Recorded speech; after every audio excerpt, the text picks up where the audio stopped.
poultry farming. இந்த poultry farmingனா அந்த பேர்ட்ஸில் சார்ந்தப்பட்டது சொல்லலாம். அதாவது இந்த கோழி, வான்கோழி, வாத்து, அதுக்கப்புறம் சேவல், கருங்கோழி, காடை இந்த மாதிரி சொல்லலாம். ஸோ இதை வந்து எப்படி பண்ணுறாங்கன்னு பார்த்தீங்கன்னா கமர்ஷியலாகவும் பண்ணுறாங்க, பெட்டாகவும் வளர்க்குறாங்க, சரிங்களா? ஆனால் மோரோவர் வந்து கமர்ஷியலாக தான் நிறைய பேர் பண்ணிட்டு வராங்க.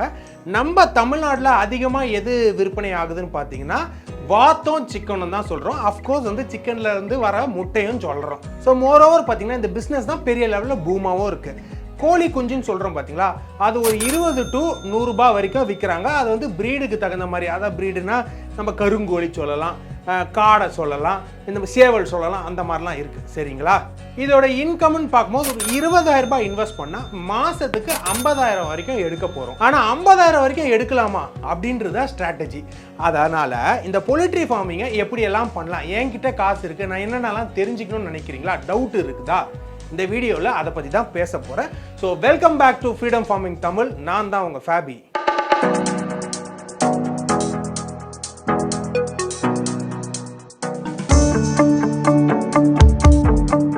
முதல்ல பார்த்தீங்கன்னா இந்த poultry ஃபார்ம் பண்ணுறதுக்கு என்னென்னலாம் தேவை, நம்ம சிக்கனை வச்சு ஃபார்ம் பண்ணுறோம் அப்படின்னா என்னென்னலாம் தேவைன்றது பார்ப்போம். ஸோ ஃபஸ்ட்டு பார்த்தீங்கன்னா ஒரு நல்ல லேண்ட் ஸ்பேஸ் உள்ள இடமா நீங்கள் வந்து எங்கே பிஸ்னஸ் ஆரம்பிக்க போகிறோம் எடுத்துக்கணும், சரிங்களா? அதுக்கப்புறம் அந்த ஃபார்மில் என்னென்ன எக்யூப்மெண்ட்லாம் நீங்கள் யூஸ் பண்ண போகிறீங்கன்னு, அதுக்கப்புறம் என்ன மாதிரி பேர்ட்ஸ்லாம் நீங்கள் வளர்க்க போகிறீங்க. ஃபார் எக்ஸாம்பிள் வந்து சிக்கனாக இருக்கட்டும், இல்லை வாத்தாக இருக்கட்டும், இல்லை டர்க்கியாக இருக்கட்டும், இல்லைனா காடையாக இருக்கட்டும், அந்த மாதிரி நீங்கள் எது வேணால் சூஸ் பண்ணிக்கலாம். அதுக்கப்புறம் எக் ப்ரொடக்ஷன் ப்ராசஸ்க்குன்னு ஒரு தனி இடமா நீங்கள் வச்சுக்கணும். அதுக்கப்புறம் ஹியூமன் ரிசோர்ஸ், அங்கே வேலை செய்யறதுக்கு, க்ளீன் பண்ணுறதுக்கு, அதுங்களுக்கு தானியம்லாம் பார்த்து கொடுக்கறதுக்கு, கரெக்டான டைமில் எல்லாமே மெயின்டைன் பண்ணுறது ஒரு ஹியூமன் ரிசோர்ஸ் வேணும். இந்த மாதிரி ஒரு பெரிய இடத்துல நீங்கள் பண்ணுறீங்க அப்படின்னா கண்டிப்பாக செலவாகும். அதை நீங்கள் எங்கேருந்து எடுக்கலாம்? லோன் போடலாம், கவர்மெண்ட் ஸ்கீமில் பண்ணலாம், இல்லைனா வந்து உங்களுக்கு தெரிஞ்சவங்க யாருக்கிட்ட வந்து லோன் வாங்கி நீங்கள் ஆரம்பிக்கலாம். அதுவும் இல்லாமல் மார்க்கெட்டிங் ஸ்ட்ராட்டஜி, அட்வர்டைசிங் டெக்னிக்ஸ், என்னதான் நம்ம கிட்ட இடம் இருந்தாலும் அதை அப்படி ஆரம்பிச்சிட முடியாதுல்ல. கவர்மெண்ட் கிட்ட பர்மிஷன் வாங்கி அந்த லைசன்ஸ் எடுத்து நீங்கள் கரெக்டாக ரிஜிஸ்டர் பண்ணி ஆரம்பித்தா மட்டும்தான் எந்த தொல்லையும் இல்லாமல் இருக்கும். ஸோ மோரோவர் வந்து ரொம்ப முக்கியம். ஏன்னு பார்த்தீங்கன்னா நிறைய டிசீஸ்லாம் வந்துடுது சிக்கனுக்கு. ஸோ அதனால் அந்த டைமில் பார்த்தீங்கன்னா மார்க்கெட் டவுனாகவும் இருக்கும். கவர்மெண்ட்லாம் போய் வந்து செக் பண்ணுவாங்க என்ன மாதிரி போயிட்டுருக்கு, ஏன் டிசீஸ் வருது, இந்த சிக்கனுக்குலாம் கரெக்டாக பராமரிக்கிறாங்க. அப்போ லைசன்ஸ் இல்லைன்னா ஃபுல்லாக சீல் வச்சுருவாங்க, எல்லா காசும் நஷ்டம் தான். ஸோ எல்லாருக்குமே தெரியும் லைசன்ஸ் ரொம்ப மெயின்ட்டு. இப்போ வந்து என்ன பெனிஃபிட், நான் எனக்கு என்ன அட்வான்டேஜ் இது ஆரம்பிக்கிறனால அப்படின்னு பார்க்கும்போது, அதுவும் இல்லாமல் இந்த poultry ஃபார்மிங் பண்ணுறதுனால நல்ல இன்கம் உங்களுக்கு கிடைக்குது, நல்ல காசும் நீங்கள் பார்க்கலாம். ஏன் அந்த அளவுக்கு காசு சம்பாதிக்கலாம்னு பார்த்தீங்கன்னா, உங்களுக்கு இங்கே மட்டும் இல்லை, தமிழ்நாடு வேணாம், இந்தியா வேணாம், வேர்ல்டு வைடு பார்த்தீங்கன்னா சிக்கன் கன்சம்ஷன் ஒரு நாளைக்கு அவ்வளோ இருக்குது. அதோட ப்ரோட்டீன் சத்துனாலே வந்து, அதோட டேஸ்ட்னாலே வந்து கண்டிப்பாக வந்து சிக்கன் தான் எல்லாருமே எடுத்தோன்னே சுவைக்கணும்னு நினைக்கிறாங்க. ஸோ அதனாலே பார்த்தீங்கன்னா இந்த ஃபார்ம்னால நிறைய சம்பாதிக்கலாம். ஸோ மோரோவர் நம்ம பார்க்கும்போது இந்த மீட்டும் எக்கும் பார்த்தீங்கன்னா அதிக லெவலில் ப்ரோட்டீன் அண்ட் நியூட்ரிஷன் இருக்கனால மோரோவர் டாக்டரும் வந்து இதை வந்து சஜஸ்ட் பண்ணுறாங்க. டாக்டர் என்ன சஜஸ்ட் பண்ணுறதுனா தான் ஆல்ரெடி சாப்பிட்றேன்னு நினைக்கிறாங்களா, ஈவன் வெஜ்ஜு, பியூர் வெஜ்ஜு கூட எகிட்டேரியன் சொல்லி இந்த எக்கை சாப்பிட்றாங்க. ஸோ அந்த அளவுக்கு டிமாண்ட் இருக்கணும்னா பார்த்துங்களேன். ஸோ இதை ஆரம்பிக்கிறதுக்கு வந்து எலக்ட்ரிசிட்டி வேணும், வாட்டர் வேணும், ஹீட் வேணும், அதுக்கப்புறம் சின்ன சின்ன இந்த கேஜி எக்ஸட்ரா விஷயம்லாம் உங்களுக்கு கண்டிப்பாக தேவைப்படும். பெரிய லெவலில் ஆரம்பிக்கும் போது சுற்றி வட்டாரத்தில் இருக்கிற ஒரு கிராம மக்களோ இல்லைனா வந்து வேலை வாய்ப்பு இல்லாமல் இருக்கிறவங்களுக்கு நீங்கள் இந்த வேலை வாய்ப்பை கொடுத்தீங்கன்னா அன்எம்ப்ளாய்மெண்ட் குறையும். அதாவது வேர்ல்டுலேயே பார்த்தீங்கன்னா இந்தியா தான் பார்த்தீங்கன்னா லார்ஜஸ்ட்டாக இந்த சிக்கன், இந்த கோழி பண்ணை வச்சு பெரிய லெவலில் மார்க்கெட்டிங் பண்ணிட்டு வரன்ற இடத்த பிடிச்சிருக்காங்க. ஸோ மோரோவர் பார்த்தீங்கன்னா இதில் மெனி கைண்ட்ஸ் இருக்குது. அதாவது வாத்துகள் நம்ம சொன்னோம், இந்தியன்ஸ் வந்து நிறைய இடத்துல வந்து வெரைட்டி ஆஃப் சிக்கன் வளர்த்துட்டு வராங்க. இன்னும் நம்மளுக்கு அது பேர்லாம் தெரியாமல் இருக்கும். நிறைய மெடிசினல் பர்பஸ் இருக்குது. இப்போ அந்த பிளாக் சிக்கன் சொல்கிறோம் பார்த்தீங்களா, கடக்நாத் சிக்கன் சொல்லுவாங்கன்னு நினைக்கிறேன். அந்த கடக்நாத் சிக்கன் பார்த்தீங்கன்னா அவ்வளோ உடம்புக்கு நல்லது. அது பார்க்குறதுக்கு கொஞ்சம் ஒரு மாதிரி இருக்கும், கருப்பு சிக்கனாக இருக்கும், உள்ள எல்லாமே கருப்பாக இருக்கும், ரத்தமாக கருப்பாக இருக்குன்னா நிறைய பேர் பயப்படுவாங்க வாங்குறதுக்கே. ஆனால் அதை நீங்கள் சுவைக்கும் போது நார்மல் சிக்கன் மாதிரி தான், ஒரு கலர் அப்படி, அதில் ஒரு பிக்மெண்ட்னால அந்த கலர் அப்படி சேஞ்ச் ஆகி இருக்குது.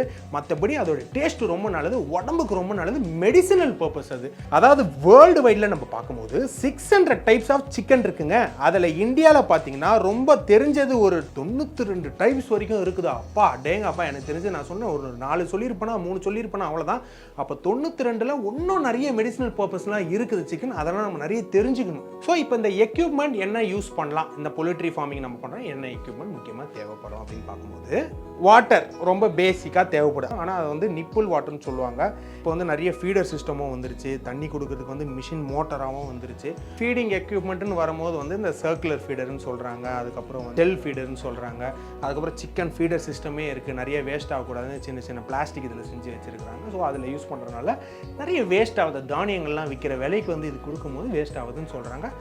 அதுக்கப்புறம் இந்த ஹீட்டர் வந்து இந்த ஹீட் ரொம்பவே முக்கியம். ஏன்னா இந்த முட்டைலாம் வந்து கரெக்டான பதம் இருந்தால் தான் நெக்ஸ்ட்டு ஹேச்சிங் ஆகும். அதாவது சின்ன கோழி குஞ்சாக இருக்கட்டும், ஸோ அதெல்லாம் வந்து பதப்படுத்தி தான் வைப்பாங்க. ஸோ சிக் பாக்ஸ்ன்னு சொல்கிறாங்க, ஃப்ளை ட்ரெயின் சொல்கிறாங்க, எக் ட்ரெயின் சொல்கிறாங்க, பொலிட்ரி ப்ளக்கர்ன்னு சொல்லுவாங்க, ரப்பர் ஃபிங்கர்னு சொல்கிறாங்க, பொலிட்ரி இன்குபேட்டர்னு சொல்லுவாங்க.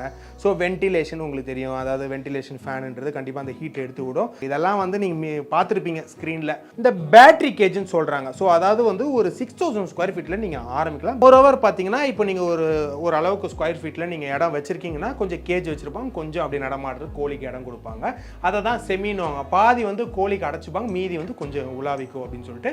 ஃப்ரீன்றது போ என்ன வேணால் பண்ணு, எங்கே வேணால் உட்காந்துக்கோ, எங்கே வேணால் சாப்பிடு அப்படின்னு ஒரு இடத்துல மட்டும் முட்டையை மட்டும் லேயிங் பண்ணுறதுக்கு செட் பண்ணி வச்சுட்டோம் அப்படின்னா அது கரெக்டாக போய் முட்டையை மட்டும் போட்டோம். ஸோ அது மாதிரி ஃப்ரீ ஸ்பேஸ்ன்னு சொல்கிறோம். அதை கம்ப்ளீட்லி வைல்ட் பொலிட்ரி ஃபார்ம் அப்படின்னு சொல்லும் போது வந்து ஒன்றுமே இல்லை, ஒரு லைவ்லி கார்டன் ஃபீல் கொடுக்குறது தான். அதாவது இப்போ மாடுங்களுக்கு எப்படி வந்து ஒரு பசுமையான இடத்துல கொண்டு போய் விட்டால் நல்ல ஒரு ப்ரொடக்ஷன் கிடைக்குது, அதுங்களுக்கு ரொம்ப ஹாப்பியாக இருக்கும். அதுங்களுக்கு வந்து ஒரு கைண்ட் ஆஃப் ஒரு ஃபாரஸ்ட் மாதிரி, ஒரு சின்ன ஃபாரஸ்ட் மாதிரி நம்ம அப்படி கொடுத்தோம், செட்டப் வச்சுக்கிட்டோம் அப்படின்னா அதுங்களோட ப்ரொடக்ஷன் நல்லாயிருக்கும். மோரோவர் அதுங்களுக்கு வந்து ஹெல்த்தி ப்ரீடிங்காகவும் இருக்கும். ஸோ அதுதான் வந்து லாஸ்ட்டில் நம்ம பார்க்குறது கம்ப்ளீட்லி வைல்டு பொலிட்ரி ஃபார்ம்னு சொல்கிறோம். ஸோ ஃபீடிங்குன்னு பார்க்கும்போது வந்து எனக்கே கொஞ்சம் ஆச்சரியமாச்சு. ப்ரோட்டீனு, கார்போஹைட்ரேட்ஸு, வாட்டர்னு சொல்லும்போது என்ன இது நம்ம சாப்பிட்ற மாதிரி இருக்குது அப்படின்னு பார்த்தா மோரோவர் அதுலேருந்து ப்ரோட்டீன், கார்போஹைட்ரேட்ஸ் கிடைக்குது, நியூட்ரிஷன் கிடைக்குது, எல்லாமே ஓகே. அப்போ நம்மளுக்கும் அதை ஃபீட் பண்ணால் தானே அதோட க்ரோத் நல்லாயிருக்கும். ஸோ அது ஸ்ப்ரவுட்ஸில் வருது பார்த்திங்கன்னா, இது சோயாபீன், சன்னா, இதெல்லாம் நல்லா ஸ்மாஷ் பண்ணி ஒரு 10 to 20% அந்த மாதிரி கொடுக்குது. அதே மாதிரி நல்லா நல்லா இப்போ தான் பிறந்து அப்படி கொஞ்சம் வளர்கிற கோழிக்கு வந்து ஒரு 24% நீங்கள் கொடுக்கலாம். கார்போஹைட்ரேட்ஸ்னு வரும்போது கார்போஹைட்ரேட்ஸ் என்ன கொடுக்கலாம் அப்படின்னு பார்க்கும்போது இந்த ஜாகரி கொடுக்கலாம். ஜாகரின்றது கண்டிப்பாக நீங்கள் கொடுக்கலாம், பட் அளவு ரொம்ப கம்மியாக இருக்கணும். இதெல்லாம் கொடுக்குறோம்.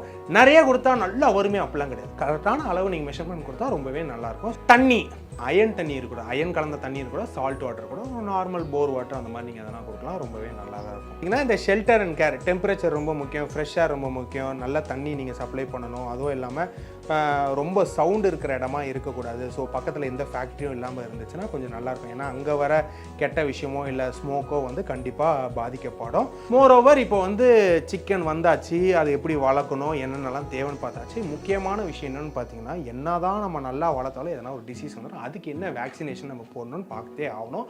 அது ரொம்ப யூஸ்ஃபுல்லான விஷயம், நோட்ஸ் எடுத்துக்கங்க. ஸோ 4 to 7 days ஓல்டாக இருக்கிற சிக்கனுக்கு பார்த்தீங்கன்னா ஆர்டி வேக்சினேஷன் F1 ஸ்ட்ரெயின்னு சொல்கிறாங்க. 18 to 21 days ஓல்டுக்கு வந்து ஐபிடி வேக்சினேஷன் சொல்கிறோம்.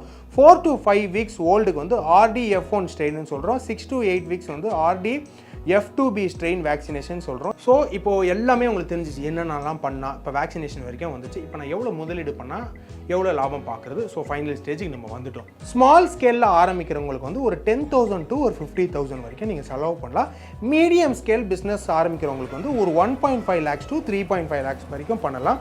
லார்ஜ் ஸ்கேல் பெரிய லெவலில் பண்ணுற 7 லட்சம் to 10 லட்சம் பண்ணலாம். ஸோ மோரோவர் பார்த்தீங்கன்னா ஒரு 30 feet லென்த்தும் 30 feet பிரெத்தும் நீங்கள் போட்டு ஒரு 900 ஸ்கொயர் ஃபீட்டில் நீங்கள் வந்து ஆரம்பிக்கிறீங்க அப்படின்னா மாதம் ஒரு 50,000 வரைக்கும் சம்பாதிக்கலாம்.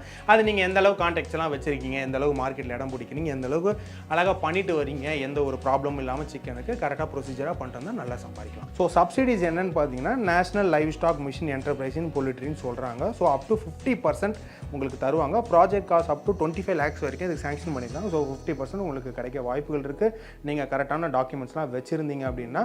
ஸோ இந்த சப்சிடி எப்படிலாம் உங்களுக்கு ஓகே ஆகும்னு பார்த்தீங்க அப்படின்னா, அதாவது எஃபெக்டிவ் பேங்க் லோன் சொல்லலாம். ஒரு மினிமம் ஒரு 40% வந்து உங்களுக்கு கிடைக்குது. ஸோ இதோட நான் இந்த வீடியோ நான் முடிக்கிறேன். ஏன் அப்படின்னு பார்த்தீங்கன்னா A to Z வந்து ஆல்மோஸ்ட் நான் எல்லாம் கவர் பண்ணிட்டேன்.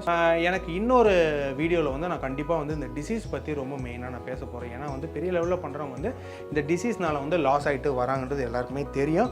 ஸோ இந்த வீடியோ கண்டிப்பாக இன்ஃபர்மேட்டிவாக இருக்கும்னு நினைக்கிறேன். ஸோ இந்த கோழி பண்ணை இதெல்லாம் யாருன்னா பண்ணிக்கிட்டு இருக்கீங்க, நான் பெரிய லெவலில் பண்ணுறேன், இன்னும் டீட்டெயிலாக நீங்கள் ஏன் மக்களுக்கு எடுத்து சொல்லக்கூடாது, ஏன் ஃபார்முக்கு நீங்கள் வாங்கன்னு நினைக்கிறீங்களா கமெண்ட்ஸில் சொல்லுங்கள்.